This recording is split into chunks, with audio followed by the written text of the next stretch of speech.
بلبل دی کا گلشن ہے، یہ مخزن علم و عرفاں ہے، ذرے جگہ کے شمس و قمر، یہ کاک چراغ ایمان ہے۔ بسم الله الرحمن الرحيم. الحمد لله رب العالمين، والصلاة والسلام على سيد الأنبياء والمرسلين وعلى آله وصحبه أجمعين، أما بعد، فإن أصدق الحديث كتاب الله، وأحسن الهدي هدي محمد صلى الله عليه وسلم، وخير الأمور عوازمها، وشر الأمور محدثاتها، وكل محدثة بدعة، وكل بدعة ضلالة، وكل ضلالة في النار. وبالسند المتصل منا إلى الشيخ الإمام الهمام الحافظ الحجة أبو داود سليمان بن أشعث السجستاني رحمه الله تعالى: اللهم انفعنا وارفعنا بعلومهم وعلومكم أجمعين، آمين يا رب العالمين. أنه قال: حدثنا محمد بن عوف حدثنا المقري حدثنا حيوة عن أبي صقر حميد بن زياد عن يزيد بن عبد الله بن قسيط عن أبي هريرة رضي الله تعالى عنه وعنهم أن رسول الله صلى الله عليه وسلم قال: ما من أحد يسلم علي إلا رد الله علي روحي حتى أرد عليه السلام. وبه قال: حدثنا أحمد بن صالح قرأت على عبد الله بن نافع قال: أخبرني ابن أبي ذئب عن سعيد المقبري عن أبي هريرة رضي الله تعالى عنه وعنهم قال: قال رسول الله صلى الله عليه وسلم: لا تجعلوا بيوتكم قبورا، ولا تجعلوا قبري عيدا، وصلوا علي فإن صلاتكم تبلغني حيث كنتم. بسم اللہ الرحمن الرحیم. یہ باب زیارت القبور ہے. اس سے پہلے مصنف نے ایک عنوان قائم کیا تھا بابٌ فی اتیان المدینہ کے نام سے، کہ جب حج کا سفر مکمل ہو جائے تو آخر میں مدینہ منورہ میں حاضری دینا چاہیے. اور اس میں وہ روایت ذکر کی تھی: لا تشد الرحال الا الى ثلاثة مساجد، کہ 3 مسجدوں کے علاوہ اور کسی مسجد کا سفر نہیں کرنا چاہیے، ایک مسجد حرام کا، اور ایک مسجد نبوی کا، اور ایک مسجد اقصیٰ کا. یہاں پر جو انہوں نے روایت ذکر کی ہے وہ حضرت ابو ہریرہ رضی اللہ تعالی عنہ کی روایت ہے کہ اللہ کے رسول صلی اللہ علیہ وسلم نے ارشاد فرمایا کہ کوئی شخص ایسا نہیں ہے جو مجھ پر سلام کرے مگر یہ کہ اللہ تعالیٰ میری روح مجھ پر لوٹا دیتے ہیں اور میں اس کے سلام کا جواب دیتا ہوں. اب یہاں پر علماء بحث کرتے ہیں کہ مدینہ کی حاضری کس غرض سے ہونی چاہیے. مسجد نبوی میں نماز پڑھنے کی نیت ہو، یا پھر روضہ رسول کی زیارت کی نیت ہو، کس نیت سے مدینہ منورہ میں حاضری دینی چاہیے. علماء دیوبند کا جو عقیدہ ہے اس سلسلے میں وہ یہ ہے کہ روضہ رسول پر حاضری کی نیت ہونی چاہیے. مقصد کیا ہے؟ کہ روضہ رسول پر حاضری ہو، اور مسجد نبوی کی زیارت ضمناً ہونی چاہیے، مقصود نہیں بنانا چاہیے اس کو. حضرت شیخ نے ایک جگہ لکھا ہے کہ محبت کا تقاضا تو یہ ہے کہ کم سے کم زندگی میں ایک مرتبہ صرف روضے پر حاضری کی نیت سے آدمی حاضر ہو، کیونکہ حدیث میں ہے کہ جو شخص میرے پاس آئے اور اس کو کوئی اور دوسرا مقصد یہاں نہ لائے بلکہ صرف میری قبر کی زیارت مقصود ہو تو میرے اوپر حق ہے کہ میں اس کی سفارش کروں، واجب ہے گویا اللہ کے رسول صلی اللہ علیہ وسلم. اب جو لوگ یہ کہتے ہیں کہ جو اس حدیث میں جو منع کیا گیا ہے کہ 3 مسجدوں کی طرف کے علاوہ کا سفر نہیں ہونا چاہیے، تو در حقیقت 3 مسجد جو ہے اس میں سفر کیوں کرتے ہیں، ان 3 مسجدوں کی طرف کیوں جاتے ہیں؟ ان کی عظمت کی وجہ سے، ان کے تقدس کی وجہ سے. ان 3 مسجدوں کے علاوہ مطلق سفر کی ممانعت نہیں ہے، ورنہ تو اگر مطلق سفر کی ممانعت مانیں گے اور پھر اس کی وجہ سے روضہ رسول کے سفر کو بھی ممنوع قرار دیا جائے گا تو پھر طلب علم کے لیے سفر بھی ناجائز ہو جائے گا. جہاد کے لیے سفر بھی ناجائز ہو جائے گا، تبلیغ کے لیے سفر بھی ناجائز ہو جائے گا، اور تجارت کے لیے سفر بھی ناجائز ہو جائے گا۔ بہت سے ایسے کام ہیں جن کے لیے سفر مباح ہے۔ تو اس میں معلوم یہ ہوا کہ مطلق سفر کی ممانعت نہیں ہے، ان 3 مسجدوں کے علاوہ کسی اور مسجد کا سفر کرنا عظمت کی وجہ سے، اس کے تقدس کی وجہ سے یہ ممنوع ہے۔ اس میں کہیں یہ نہیں ہے کہ آدمی کیا کرے، کسی اور سفر کا تذکرہ ہے ہی نہیں اور اس کا ذکر ہے ہی نہیں۔ دوسری بات یہ ہے کہ روضہ رسول کی زیارت کی نیت کی جائے یا مسجد نبوی کی زیارت کی نیت کی جائے، تو آپ اگر عقلی طور پہ یہ سوچیں کہ اگر مسجد کی زیارت مقصود ہو تو حج اور عمرہ کا جو سفر کرتے ہیں لوگ، حجاج کرام لاکھوں کی تعداد میں، اور برسوں سے یہ معمول چلا آ رہا ہے کہ لوگ حج کے بعد مدینے کی حاضری دیتے ہیں، تو آپ نے حدیث میں پڑھا کہ مسجد حرام میں ایک نماز کا ثواب کتنا ہے؟ 1,00,000 کے برابر، اور مسجد نبوی میں 1,000 کی بھی روایت ہے اور 50,000 کی بھی روایت ہے۔ تو 1,000 والی روایت زیادہ صحیح ہے 50,000 والی کے مقابلے میں، تو 1,000 مان کے چلیے یا 50,000 ہی مان لیں آپ کہ 50,000 کا ثواب ہے۔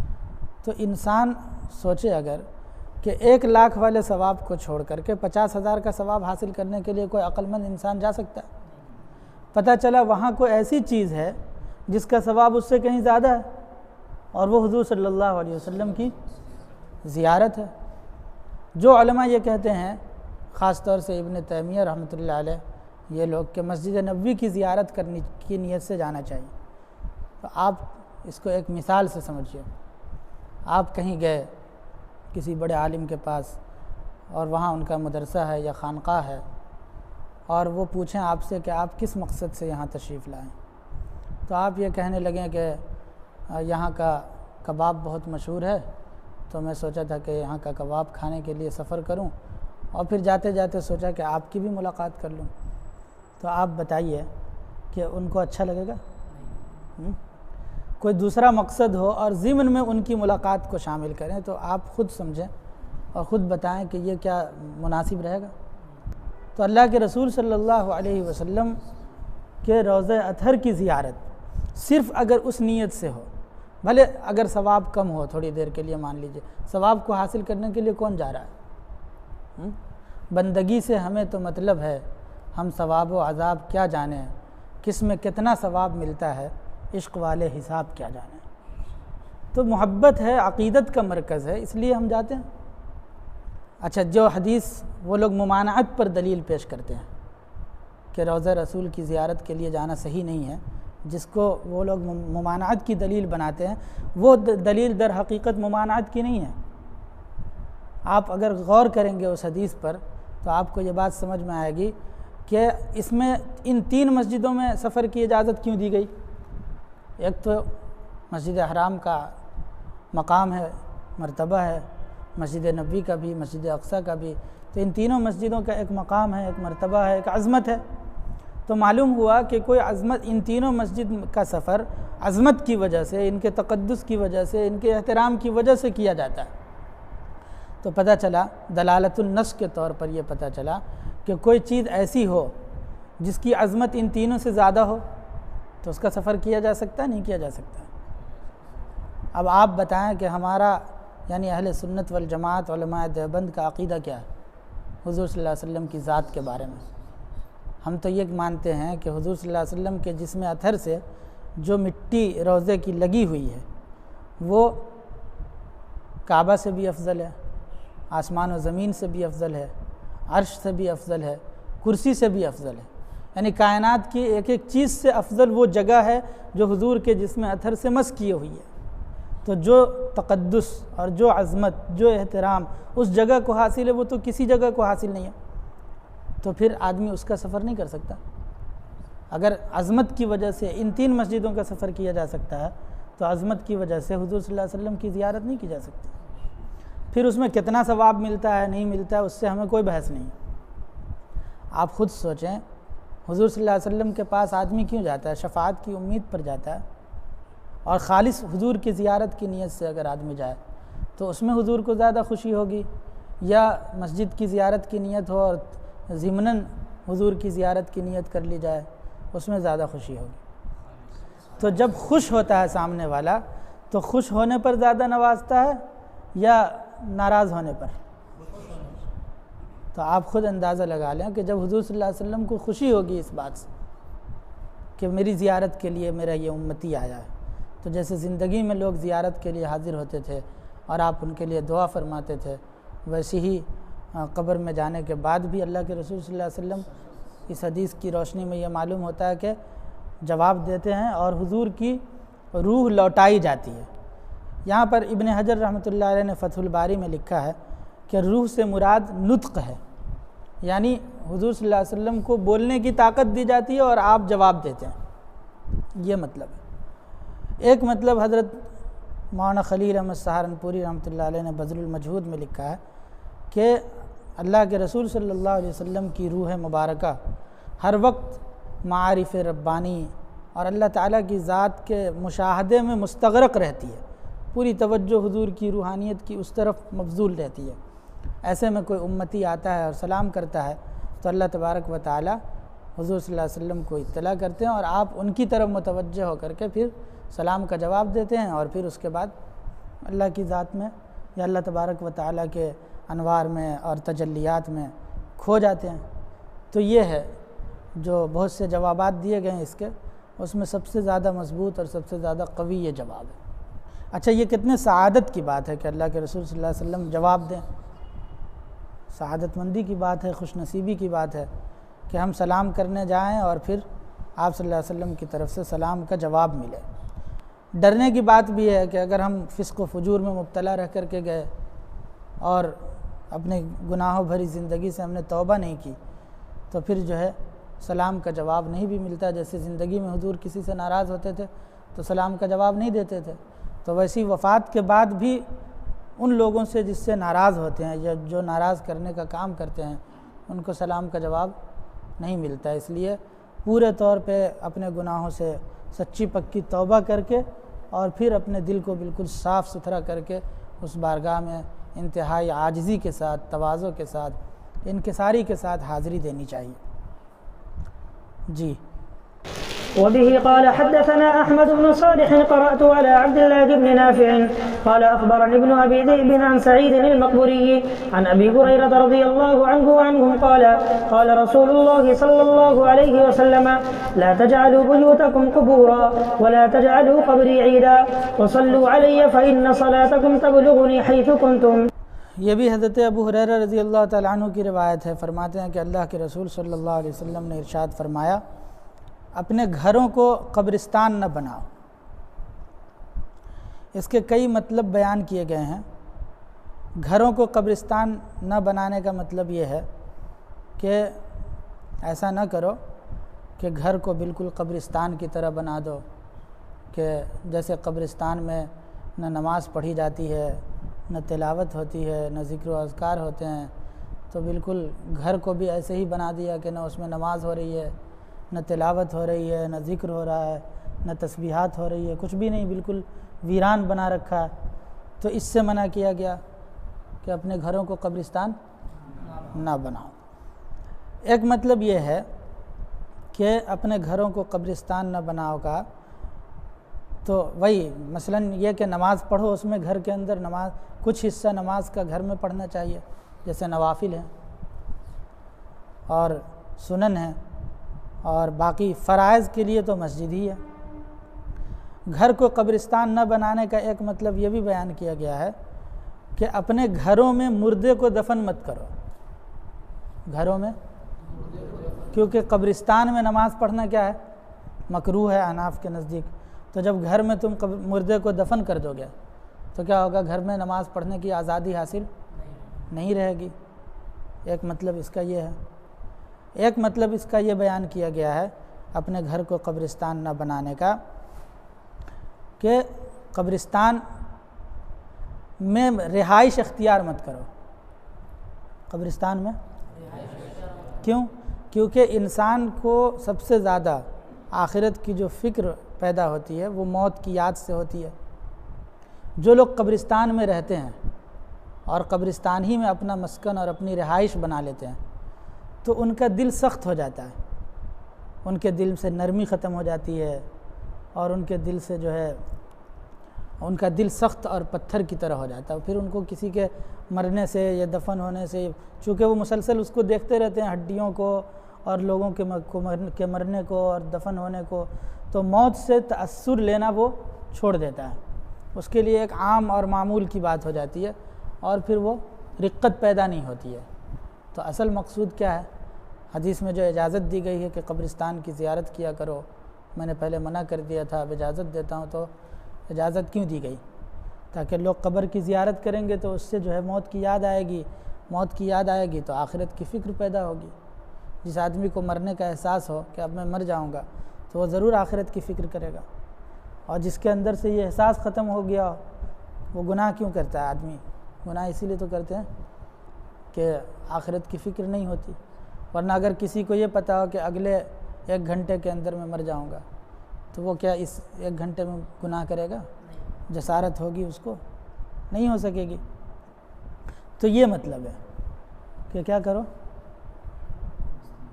اپنے گھروں کو قبرستان نہ بنانے کا، کہ قبرستان میں رہائش اختیار مت کرو۔ ایک اور مطلب حضرت نے لکھا ہے بذل المجہود میں، وہ عطا اللہ کے مطلب کا ہے، وہ یہ ہے کہ گھروں کو قبرستان نہ بناؤ کا مطلب یہ ہے کہ گھر میں کچھ کھانے پینے کی چیز بھی رکھا کرو، کبھی مہمان آئیں گے تو ان کو کیا پیش کرو گے؟ قبرستان میں کوئی چیز کھانے پینے کی نہیں رہتی ہے، تو گھر کو ایسا مت بناؤ کہ بالکل قبرستان کی طرح ہو، اس میں کچھ نہ کچھ کھانے پینے کی چیز کیا ہونی چاہیے؟ رہنی چاہیے، تاکہ وقت ضرورت کسی آنے والے کو محروم نہ کیا جائے۔ وَلَا تَجْعَلُوا قَبْرِي عِيدًا، میری قبر کو تماشا گاہ نہ بناؤ۔ تو اس کا ایک مطلب یہ ہے کہ میری قبر پر جیسے عید میں جشن مناتے ہیں ویسے جشن منانے کے طور پہ مت آؤ، بھیڑ مت اکٹھی کرو، کیونکہ اس سے زحمت ہوتی ہے اور تکلیف پہنچتی ہے آپ صلی اللہ علیہ وسلم کو۔ حضرت عائشہ رضی اللہ تعالیٰ عنہ تو اس قدر خیال رکھتی تھیں کہ دروازے میں کوئی کیل وغیرہ ٹھوکنے کے لیے بھی اگر نوبت آتی تھی تو بھیج دیتے تھے، باہر جا کر کے مدینے سے باہر جاؤ اور وہاں اس دروازے میں کیل ٹھوکو اور پھر لا کر کے یہاں لگا دو، کیونکہ اس سے حضور کو اذیت پہنچے گی۔ تو اس قدر خیال تھا۔ تو میلہ مت لگاؤ، ایک مطلب اس کا یہ ہے، اور دوسرا مطلب اس کا یہ بیان کیا گیا لا تجعلوا قبری عیدن کا، کہ ایسا نہ ہو کہ عید کی طرح تم ہماری قبر پہ آ رہے ہو، یعنی سال میں 2 ہی مرتبہ آ رہے ہو۔ یہ خاص طور سے اہل مدینہ کے لیے ہوگا کہ بلکہ آیا کرو حضور صلی اللہ علیہ وسلم کی زیارت کے لیے، کیونکہ حضرت بلال رضی اللہ تعالیٰ عنہ حضور کی وفات کے بعد چلے گئے تھے ملک شام، تو آپ صلی اللہ علیہ وسلم کی زیارت ہوئی خواب میں حضرت بلال کو، اور حضرت بلال سے کہا کہ یہ کیا جفا ہے کہ تم نے تو آنا ہی چھوڑ دیا۔ حضرت بلال رضی اللہ تعالیٰ عنہ مسلسل سفر کر کے فوراً جیسے ہی آنکھ کھلی مدینے کی طرف روانہ ہوئے، اور حسن اور حسین یہ دونوں حضرات نے ان سے درخواست کی اذان دینے کی۔ انہوں نے ارادہ کر رکھا تھا کہ حضور کی وفات کے بعد اذان نہیں دیں گے، لیکن لاڈلوں کی درخواست کو رد نہیں کر سکتے تھے، تو اذان دی۔ مدینے میں کوہرام برپا ہو گیا حضور کے زمانے کی اذان سن کر کے، عورتیں اور بچے سب گلی میں آ گئے باہر سننے کے لیے۔ تو حضور صلی اللہ علیہ وسلم نے گویا تنبیہ کی کہ تم کیوں نہیں آتے ہو؟ تو یہ نہیں ہونا چاہیے کہ بھائی اللہ نے وسعت دے رکھی ہے اور تم جا ہی نہیں رہے ہو۔ اس لیے ہمارے بہت سے اکابر آرزو کرتے تھے اور تمنا کرتے تھے کہ بار بار جایا کریں۔ تو ایک مطلب اس کا یہ ہے، اور ایک مطلب یہ بھی بیان کیا گیا ہے کہ کہیں ایسا نہ ہو کہ تم عید کے معنی بار بار لوٹ کے آنا، عید ہر سال لوٹ کے آتی ہے نا، عاد یعود عودن سے ہے، بار بار لوٹ کر کے آتی ہے۔ تو یہ مطلب بھی بیان کیا ہے بعض علماء نے کہ ایسا نہ ہو کہ بار بار آ جایا کرو۔ زر غبن تزدد حبن، کبھی کبھی آؤ گے عظمت باقی رہے گی، ہمیشہ آؤ گے تو عظمت ختم ہو جائے گی، تو یہ مطلب ہے۔ اور کہیں تم کو اگر یہ لگ رہا ہو کہ کبھی کبھی آنے میں مسئلہ یہ ہوگا پھر ہم صلاۃ و سلام کیسے پڑھیں، فرمایا وصلوا علیہ فإن صلاتکم تبلغنی، درود پڑھ لیا کرو جہاں سے بھی ہو، کیونکہ تمہارا درود اور تمہارا سلام مجھے پہنچے گا جہاں بھی رہو تم۔ اللہ تعالیٰ نے فرشتوں کی ایک جماعت مقرر کر رکھی ہے، وہ جماعت فرشتوں کی حضور صلی اللہ علیہ وسلم کو کیا کرتی ہے؟ ثواب پہنچاتی ہے۔ تو یہ باب زیارت القبور میں انہوں نے حدیث ذکر کی ہے، اور اللہ تعالی ہم سب کو وہاں کی حاضری نصیب فرمائے اور حضور صلی اللہ علیہ وسلم کی شفاعت نصیب فرمائے۔